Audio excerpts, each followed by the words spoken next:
तहरीक तेलंगाना के जहदकार और करीमनगर बीआरएस के सीनियर अक़लियती क़ायद सैयद नईमुद्दीन ने दीक्षा दिवस के मौके पर मीडिया से बात करते हुए कहा कि तश्कील तेलंगाना का सेहरा साबिक़ चीफ मिनिस्टर के चंद्रशेखर राव के सर जाता है, जिन्होंने केसीआर मरो या तेलंगाना लाओ के नारे के तहत गैर मुयन्ना मुद्दत की भूख हड़ताल का आगाज़ करते हुए नई रियासत तेलंगाना के क़याम की राह हमवार की।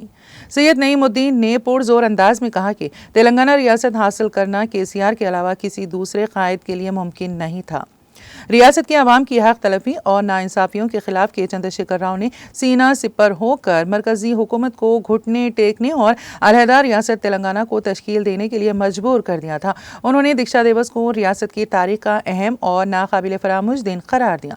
उन्होंने कहा कि नई रियासत को 10 साल के अंदर सुनहरे तेलंगाना में तब्दीली केसीआर का अहम कारनामा है।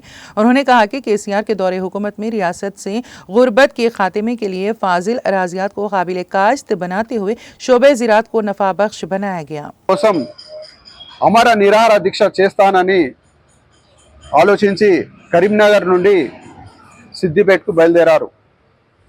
కానీ అప్పుడు కేంద్రంలో అదే విధంగా రాష్ట్రంలో కాంగ్రెస్ ప్రభుత్వం ఉండే కేసీఆర్ గారికి కరీంనగర్ అల్గునూరు చౌరస్తా వద్ద అక్రమంగా అరెస్ట్ చేశారు। అరెస్ట్ చేసి ఖమ్మం జైలుకు తరలించారు। అయినా కేసీఆర్ గారు ఖమ్మం జైల్లో దీక్ష కొనసాగించారు। ఇక్కడ మేము కేసీఆర్ గారికి అరెస్ట్ చేసేటప్పుడు అడ్డుకుంటే మా మీద లాఠీ చార్జ్ చేసి మా ఉద్యమకారులకు తిమ్మాపూర్ పిఎస్కు తరలించారు।